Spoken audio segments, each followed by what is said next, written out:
خاندانوں میں حکومت جاتی ہے. مثلاً مغل پیریڈ کو لے لیں آپ تو اس میں تیمور لنگ ہے، اس سے پہلے ہلاکو اور چنگیز ہیں، درمیان میں گیپ ہے، کبھی چنگیز آ گیا کبھی ہلاکو آ گیا، پھر اس کے بہت دن کے بعد اسی نسل میں تیمور لنگ آ گیا، پھر گیپ ہو گیا، پھر بہت دنوں کے بعد بابر آ گیا. ایک چھوٹی موٹی سلطنت کی بنیاد ہندوستان میں بابر نے رکھ دی، بڑا ملک نہیں بنا پایا، پھر ہمایوں آ گیا، اس نے کچھ ملک اور بڑھا دیا، پھر اس کے بعد شیر شاہ سوری نے اس سے ملک چھین لیا، پھر وہ ایران چلا گیا، پھر کچھ دنوں کے بعد واپس آیا، پھر اس کے بعد وہ مر گیا تو اکبر آ گیا، اور اکبر کے بعد پھر نسلیں چلتی رہیں، جہانگیر اور شاہجہاں اور اورنگزیب اور عالمگیر اور بہادر شاہ ظفر اول، فرخ سیر، محمد علی شاہ، شاہ عالم آفتاب، اور آخری سیکنڈ بہادر شاہ ظفر. تو اب یہ جو آگے چلی سلطنت، تو اب ہسٹری لکھنے والا کہے گا کہ بھئی یہ مغل حکومت کی بنیاد کس نے رکھی؟ آیا چنگیز خان نے، ہلاکو نے، بابر نے، یا ہمایوں نے؟ تو اب مورخ اس کو کہے گا دا گریٹ مغل، کہ جو بانی ہوگا. تو ظاہر ہے کہ مورخ نے کہا دا گریٹ مغل اکبر، اس لیے کہ اس نے ایسی مضبوط سلطنت بنا دی اور ملک کو بڑا کر دیا، اور پھر کئی پشتوں تک سلطنت اس کے خاندان میں رہی، اس لیے کہ اس نے مستحکم کر دیا، بنیاد رکھ دی، قلعے بنا دیے، یہ کر دیا وہ کر. تو اولاد کو آسانی ہو گئی، کوئی محنت نہیں کرنا پڑی، اور بزرگوں کی کمی کو پورا کر دیا.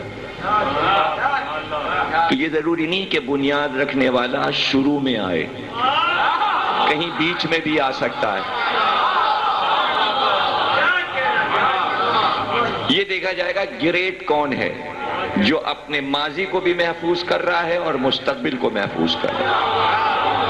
تو اب بنیاد چاہے آدم نے لا الہ کی رکھی ہو، یا نوح نے، یا ابراہیم نے، یا موسیٰ نے، یا عیسیٰ نے، یا خاتم نے، یا علی نے، یا حسن نے، شہید اعظم حسین ہے، دا گریٹ شہید،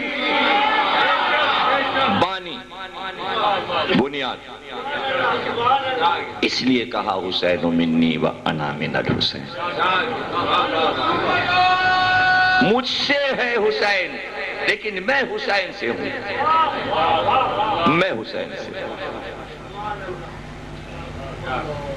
کیوں آیا؟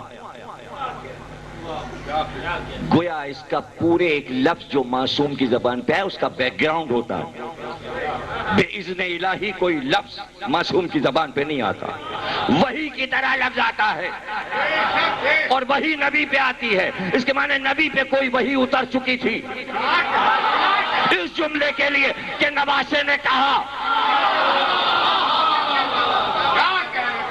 نواسے نے کیا تھی وحی؟